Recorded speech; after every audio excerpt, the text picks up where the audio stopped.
ভগ্নাংশের লসাগু এবং গসাগু আমরা কিভাবে নির্ণয় করব। আমরা বেসিক শিখলাম, শর্টকাট শিখলাম, কিন্তু আমরা যখন ভগ্নাংশ দেখে ভয় করি, ওরে বাবা এটা আবার কি। ভগ্নাংশ আরও সহজ, জানতে হবে। তো ভগ্নাংশের লসাগু, যখন আমরা লসাগু নির্ণয় করতেছি, কি নির্ণয় করতেছি? লসাগু। উপরে কি থাকে? লব, নিচে হর। সারা জীবন লব কি উপরে, হর হলো নিচে, এটাতে কোনো ভুল নেই। তাহলে আমাদের নির্ণয় করতে বলছে কি? লসাগু। যখন লসাগু নির্ণয় করতে বলবে, তাহলে লসাগু সমান কি হবে? লবের লসাগু হরের গসাগু। তাহলে লব বলতে এখানে কি? লব উপরে ছিল 3, 1, 2, আর নিচে কত? হর। হর কত?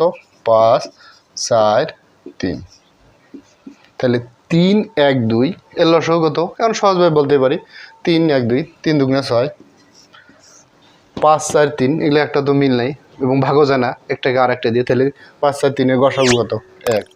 তাহলে এটার অ্যান্সার হলো, নিচে 1-এর দাম নেই, 6। অনুরূপভাবে আমরা যখন গসাগু নির্ণয় করবো, কি নির্ণয় করতেছি? গসাগু। কিন্তু লব আর হর, লব উপরে হর নিচে, এটা কিন্তু ঠিক থাকবে। যখন গসাগু নির্ণয় করব, লবের গসাগু হরের কি? লসাগু। তাহলে লবের গসাগু বলতে 2, 5, নিচে কত? 5 আর 9। তাহলে আমার কি চাইছে? গসাগু। গসাগুর মধ্যে কি মিল থাকতে? এখানে মিল নাই। তাহলে 2, 5 মিলে কত? 1।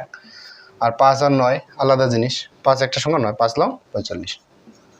তাহলে এই হলো আমার গসাগু। মোট কথা হলো, এখানে আমি যেটা বের করব কি? গসাগু। যে জিনিসটা বের করবো সেটা উপরে হবে। যদি আমি গসাগু বের করি, লবে যদি গসাগু উপরে হয়, তাহলে কি থাকবে? লসাগু। অবশ্যই হরের লসাগু। তাহলে হরে কি হবে? লসাগু হবে। অনুরূপভাবে আমি কি নির্ণয় করতেছি? লসাগু। তাহলে কি হবে? লবের লসাগু। লসাগু নির্ণয় করছে কি? তাহলে লসাগু থাকলে উপরে, তাহলে বাকি থাকলে গসাগু, তাহলে তখন গসাগু আসবে নিচে। শুধু একটু বুদ্ধি করে অঙ্কটা বুঝে নিতে হবে। আর আমাদের নেক্সট পার্টে থাকবে এই লসাগু কখন আমরা লসাগু করব, কখন গসাগু করব, এবং প্রাইমারি, বিসিএস এবং যে কোনো চাকরি পরীক্ষার লসাগু গসাগু সম্পূর্ণ ভিডিও পাবেন। আর আমাদের ভিডিওগুলো ভালো থাকলে লাইক, কমেন্ট, শেয়ার দিয়ে রাখবেন, যাতে পরবর্তীতে ভিডিওগুলো আপনারা সহজভাবে পেতে পারেন। ধন্যবাদ সবাইকে।